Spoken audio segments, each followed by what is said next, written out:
Have you had a nice walk? Lovely, thank you. Not too worn out. It was really interesting round here, isn't it? There's a lot more to discover than you might realise. Anyway, all got tea and cakes. Yes. But I'm hoping I might get some later. Anyway, let me introduce myself. My name is Miss Letitia Tilbury Tarner. Sorry, I'm a little bit old, but never mind. I was born in Marylebone in 1841. Yeah, that makes me 170. Not looking too bad on it, am I? Do you know, I think I'm almost as old as this tree up here. Although my mother's family had owned a house here for quite a while, we didn't actually move down as a family until the 1880s. That's my father, Edwin Tarner, my mother, Letitia Tilbury, and myself and my 4 brothers and sisters. And along with us came our housekeeper, our parlour maid, our cook, and our page. And none of us ever went out to work. We had private means. We were very fortunate in that way.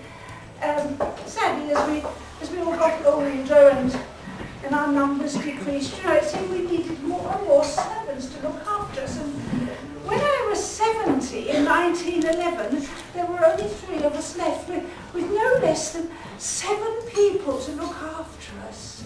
Oh dear. Anyway, enough about that. Let's start our little entertainment for you.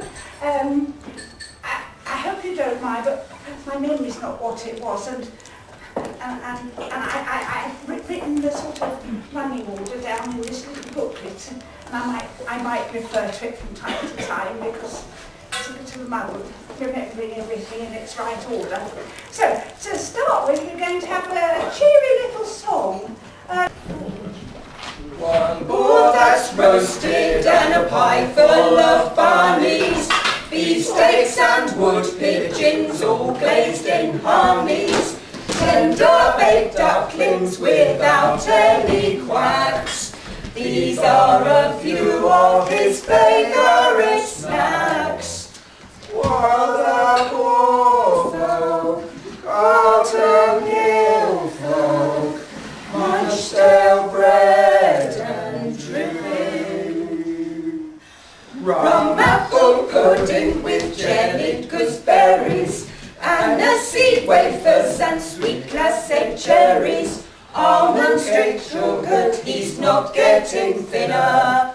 He's much too fond of his favourite dinners. While the poor folk, Garton Hill folk, eat their gruel and boiled cabbage.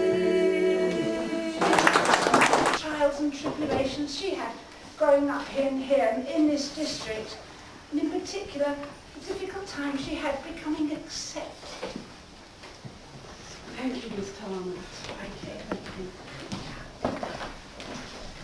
Today, I sit on the grass and look out to the future. I am on a mound looking over to Brighton Sea. I have never seen the sea so beautiful. I love Tarnerland. I have travelled as much as a woman in these times can. People are not aware of my mixed blood. My grandmother was an escaped slave and she had hid other slaves. From her and my mother I learnt the art of concealment. I pressed my hair straight with hot irons and used talcum powder on my skin to make it pale. I am an octoroon, as they call us, and Mama was determined I should get ahead. Thus some of my life is hidden to others, and it must be so. There is much green and empty space in Tarnerland, and I relish the comfort and solitude it brings. I was glad my mother had moved here, with a white man, my father, who was a Liberal. I had received an education, and that was very dear to me, as I love stories and books. Through my father's and mother's help, I was able to find employment in the poor school, the Raggedy School as it's known. My mother was doing sewing and mending with a Chinese woman. They could make the most exquisite dresses, and often there would be some lace left over for me. I am leading a double life. I knew that my black heritage made it dangerous. I'm supposed to have a master, to be deferential to white people. But my mother had told me these were lies, and I must be strong and make my own fortune, and to marry who I choose. It pains me greatly to see how others are treated unfairly, but what can I do? I am not in government. I can only be myself when I'm alone or with family. Thus I resign myself to this hidden life, and hope one day for children of my own. We shall see what life brings. For the poor people in those days, all the terrible jobs they had to do, goodness me, working in the slaughterhouses and oh, those poor little children who were chimney sweeps. Oh, dreadful, you know, they didn't live very long. They brought in a few pennies for their poor families. Now we're going to have a little poem about chimney sweeping. It's dark, damp and small. I can't breathe. I can hear the echo of voices of my mates. I hear one screaming intensely. The wicked master is lighting a fire under him. He's gonna die. I tried to climb to the top of the chimney, but the brush is wedged tight. The taste of soot is bitter. It's filling up my mouth. Swallowing is hard. I can't breathe. It seems like hours I've been here in this narrow passage. I can imagine I'm the smoke. I'll be whisked to the top of the chimney, to be let free, to roam the skies until I disappear. Maybe I can rest on a cloud, to watch the world go by. I must move slowly up to the chimney top. To make my way, I must break the brush and receive a beating.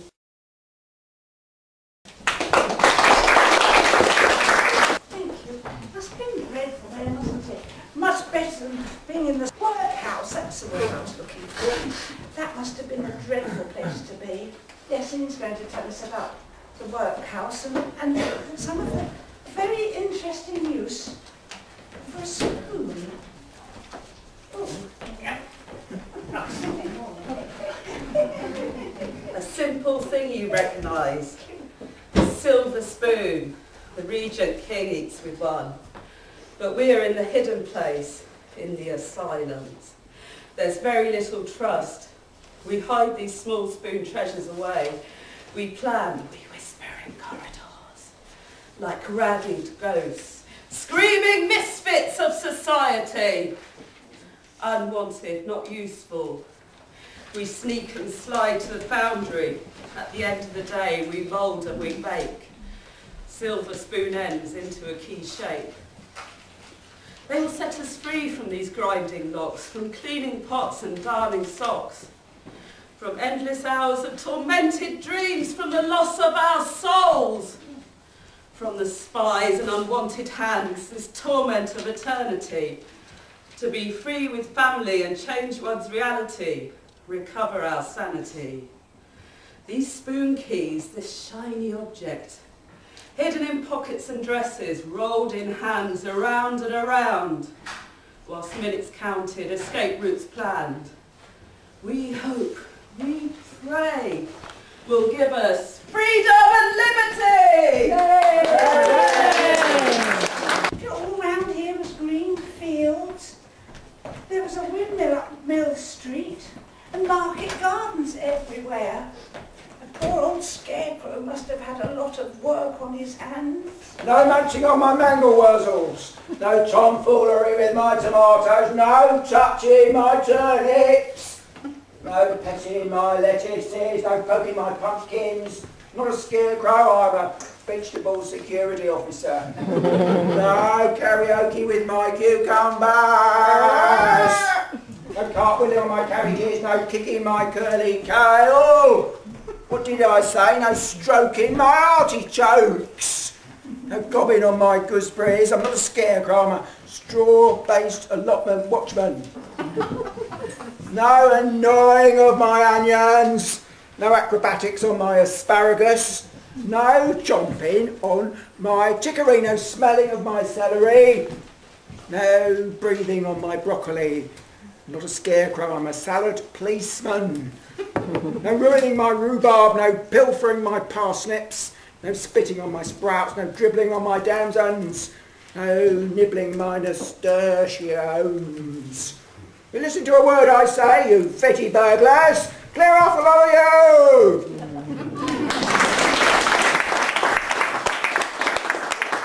It's about for day-to-day life.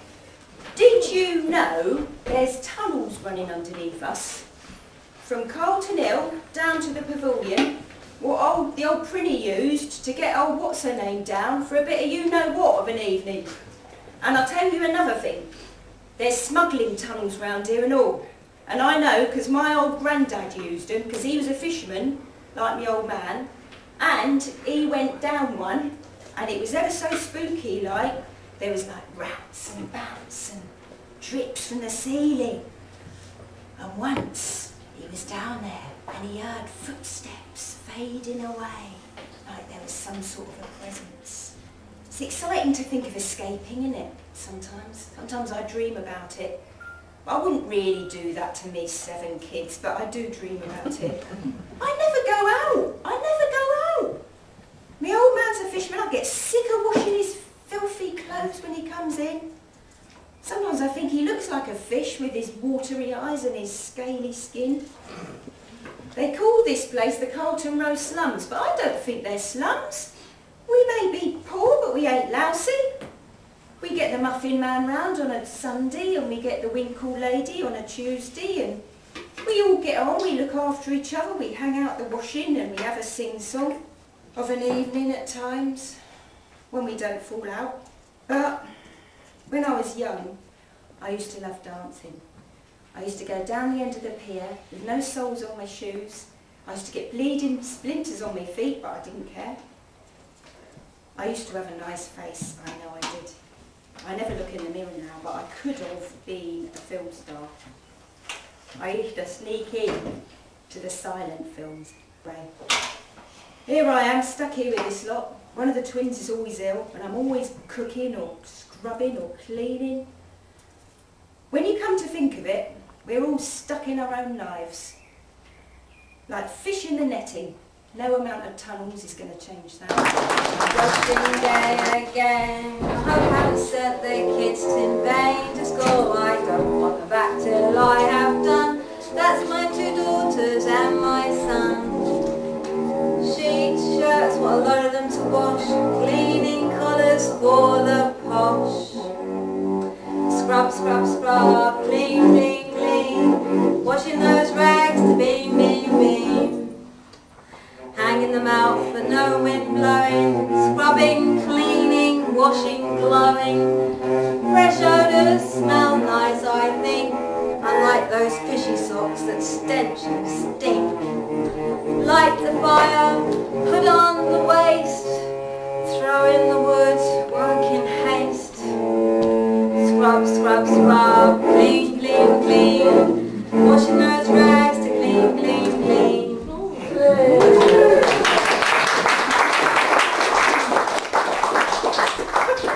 Slums are all gone. And here's a few people jumping on behind me who are going to tell us about the slums. Celly-weird bog hutches, rat shacks, rubbish huts, slobbery, slurry, skunky old slums, call us flea scents, stink kennels and lass houses, pig holes, pot pits where the sewage all runs. They're knocking us over, bruising us and beating us, cracking us, smacking us, bumping us down, boxing us behind us, socking us and slugging us, bashing us, trashing us, thumping us down. Butties and junking the sculleries, busting the gutter in and smashing the floors. Down goes Sun Street, Henry Street. We shall pluck rose hips from the hedges for sweet syrup. We shall paint nylons on our legs. And we shall wear soot for eyeshadow. We shall cobber swagger coats. Like it up here. Butter. Gold scraper. Air too rare. Vertigo. Give me your seat. Been standing up since the 60s. Concrete kite. Heaven sweeper. So sleepy. Me a towel block. Cloud poker. Crow tickler. Dizzy. Want to be a bungalow. Bleep now. Do you know what it says here? I know you're all here, but I'll let you in a little secret here. It's not strictly known, but I know this and the Argus knows this, so you lot might have been wise to a small little bit here.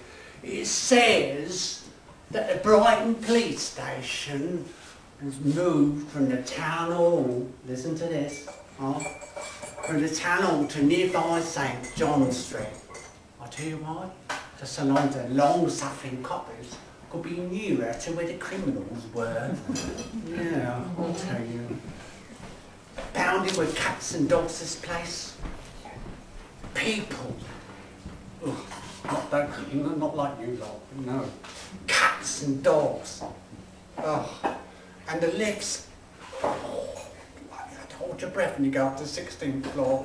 Christ. And I'll tell you what, no amount of paint, washing the walls, nothing like that would ever get rid of this reputation, because it's like a leper who will never change his sores. They're always there to stay. Yeah. Does it hear? Somebody wrote, Tony Perrin, I think his name was. Over Tarner Park, the sun rises, spiders spin silk surprises. Mothers walk their children to school, and traffic wardens enforce the rules. Workers hurry to American Express, and ants scurry through the grass. Up Edward Street, cars roar. In police cells, drunks snore. Shoppers struggle up Carlton Hill, and the postman brings the daily bill. And the Albion Inn serves hot lunches, and karate students practice their punches. The herring lug raids the Peace Park bins, and at sunset the spiritualist service begins. By moonlight, a fox dines on pizza a la pavement, and a loan shark scavenges his weekly repayment. Dogs lead owners in morning exercises. Over Tarner Park, the sun rises. Thank you.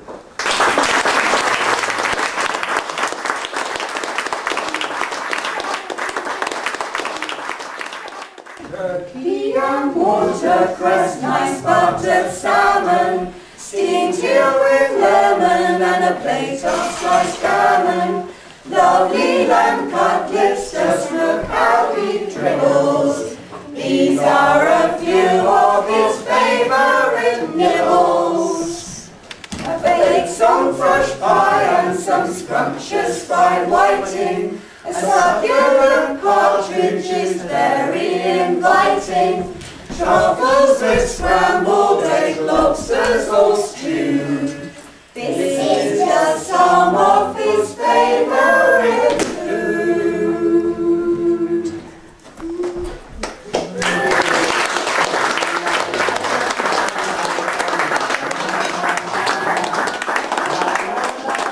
Thank you so much for the volunteers that have made this day possible. We have got a small little donation box if you fancy giving anything on your way out. But I just wanted to tell you also a bit about this exciting project that we're involved in, and this walk organised by Valerie and Richard, and the drama is all about. Telling Stories is a heritage-funded project which is The main aim is to record the history that wouldn't get told.